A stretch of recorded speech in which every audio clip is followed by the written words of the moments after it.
We're moving on to you, Jeff. Why? Because it's entertaining. And while I said winners go first, you definitely got to keep the Cowboys early. Those are just the rules.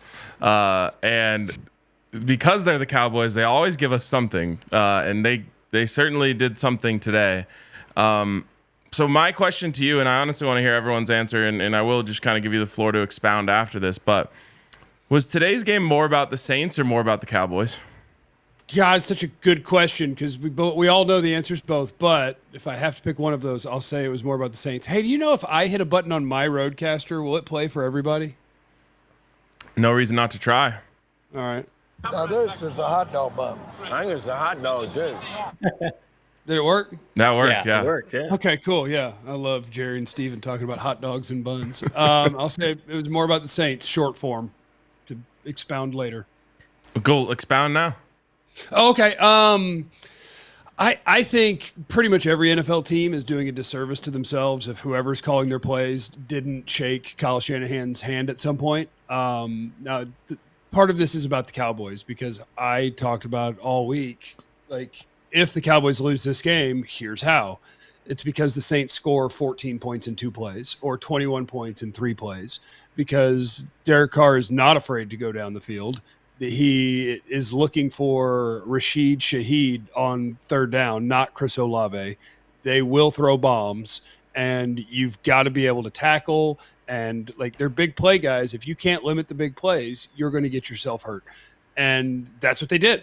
There were so many gigantic plays that it was wild how you didn't seem to have any sort of answer or plan for things that I literally the night before the game went on to NFL Pro, I think it's called, and just sorted their week 1 game against Carolina, the Saints. Because all I wanted to know was I want to see all their third down plays. What did they do on third down? Like when they got to have it, what did they do? And just having watched those plays, I could have told you the plays that they were going to score on and get their first downs on. And it's wild to me how easy that was for them, for a team that we thought was going to have a good defense. So that was an F- for Mike Zimmer. It was an F- for everyone that plays defense for the Cowboys.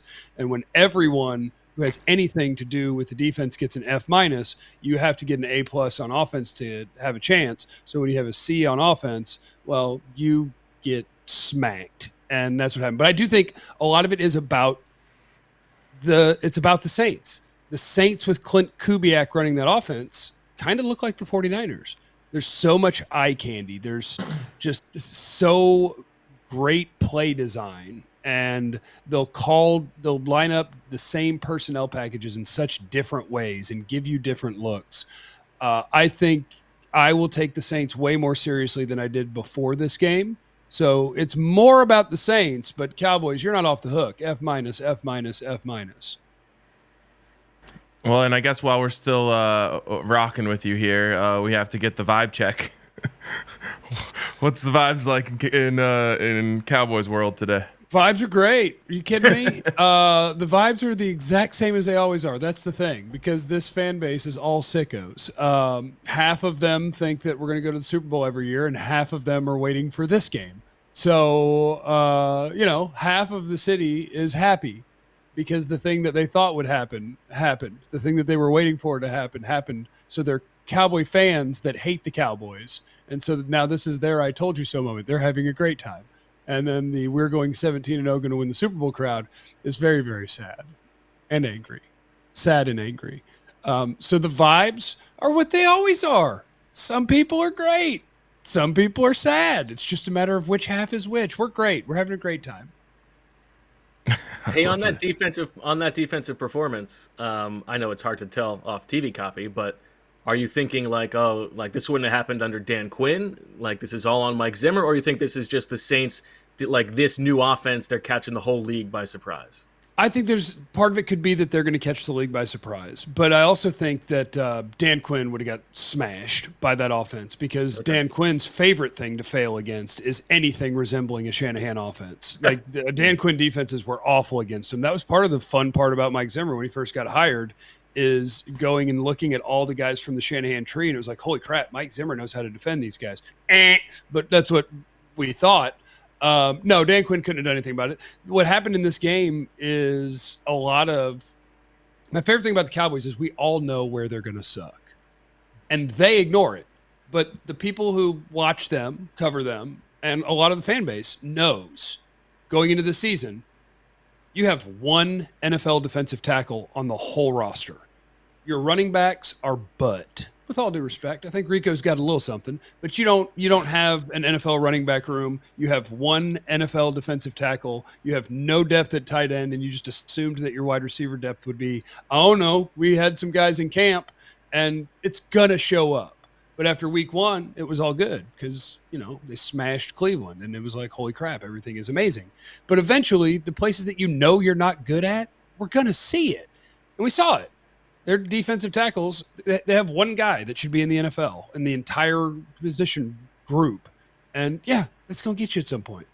What about all the people on my Twitter timeline that said, wait until Dalvin Cook's active next week? That's not going to fix everything?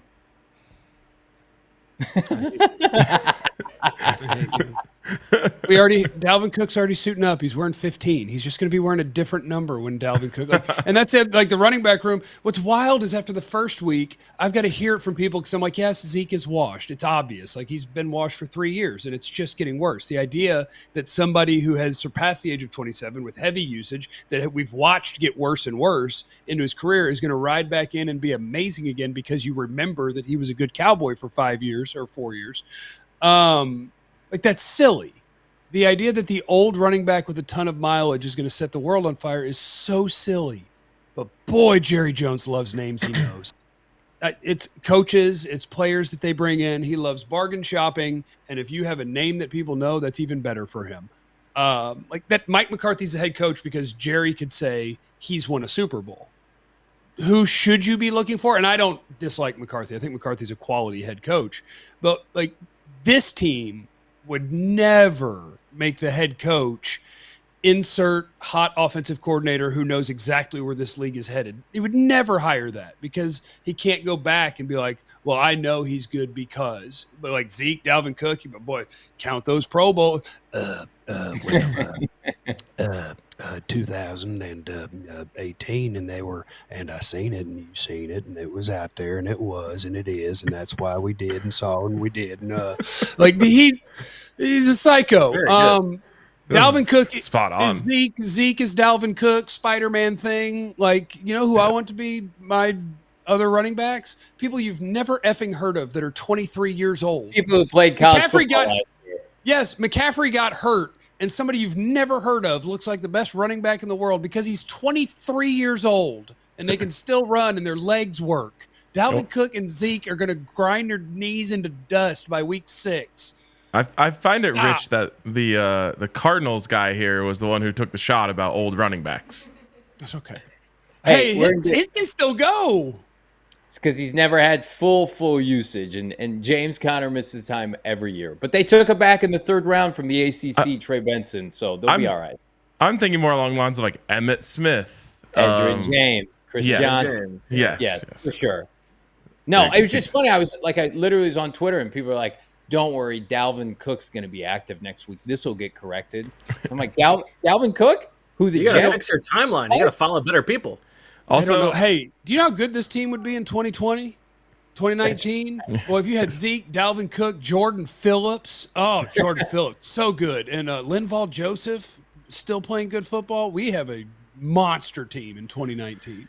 Also, I just have to say on Go ahead. on the 49ers running back whose name is now escaping me. Jordan Mason, thank you. That's not because he's young. It's that he's playing for a coach named Shanahan. And if your last name is Shanahan, you just get to touch running backs and turn them into gold. That's I was just an stunned NFL they traded rule. for McCaffrey. I'm like, why did you do that? You don't need him. Whoever you have is going to be really, really good. But, he's good too. All right, Johnny, more about the Cowboys or more about the Saints? I still think the Cowboys are – I don't buy Sirianni long-term during an NFL season. I think the Cowboys will be viable and contend for the NFC East. Although I like Vic Fangio. That's a different conversation. But I think Dallas gets it together at some point. I don't think they're going to be terrible. I think the Saints will run out of gas. I'm not a believer. I don't think Dennis Allen can do this for 17 weeks. I think to both your guys' points, when the rest of the league gets tape on Kubiak, like he should be I've heard people, he should be taking head coaching interviews now, because I think by week 10 or 11, and this could come back to haunt me, that I think the rest of the league is going to be like, you know what, we've seen this before. By the way, Derek Carr historically also can start fast and then look terrible by November. Mm-hmm. So I thought the Saints on paper were one of the worst teams in the NFL coming in this year. So that, like, clearly that's not the case, and I'm happy for them and their fan base. But at some point, when does Kamara's usage catch up to them? Their defense is good, and this is one thing that you can't push back on. They get to play Bryce Young twice a year, who is not an NFL caliber player. They get to play a bunch of fraudulent teams in the NFC South. So, like, I think they'll be maybe a playoff contender, like, to go to the postseason. They're not going to win the NFC or anything. Bo? Yeah, I think this game in particular, more about the Saints catching the league and the Cowboys by surprise. I think what we've talked about. The Cowboys, I think they're going to be fine long term. I think they'll contend for the division. But yeah, this game in particular strikes me more as a game that you see often in September. Is just like somebody totally shocked the other team. It happens all the time. And then you look back in December and be like, I cannot believe that was the outcome in week 2. I think that's probably where we're headed here. I think that's fair. I mean, wasn't it last year that the Bears beat the 49ers? Early in the season, it was week 1, I think, yeah. Is that 2 years ago? There was the year that the Cardinals gave the Cowboys the business. Was that like 2 years ago? Like, the Cowboys are good for laying down against somebody who's not any good. We don't know if that's true of the Saints yet, but they're good for that at least once a year.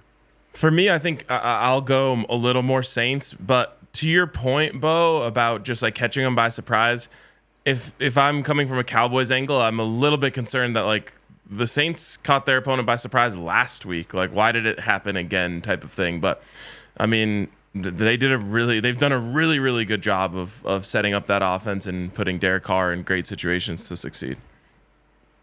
I do think the Panthers are butt, and so it was hard to see the Saints last week and be like, watch out, here comes New Orleans. It was more, they got to play Carolina. That's cute. Now, I do want to say we don't want to blaspheme the Lord, but we also don't want to offend butts. Butts are great. No, I would never want to offend butts. No, I have a great appreciation for all of them, on all creatures. Carolina's got an opportunity not only have like back-to-back first overall picks, but I think there's a chance we could be sitting here in November. They don't have a win yet. I think it could be one of the worst teams in modern football, period. They traded away a bunch of defenders that they had that were viable. They lost Derek Brown. Like, at some point, I think Andy Dalton backs him up. At some point, if you're talking about just avoiding history, you have to sit Bryce Young. I think they're the worst team in modern NFL history, in my opinion.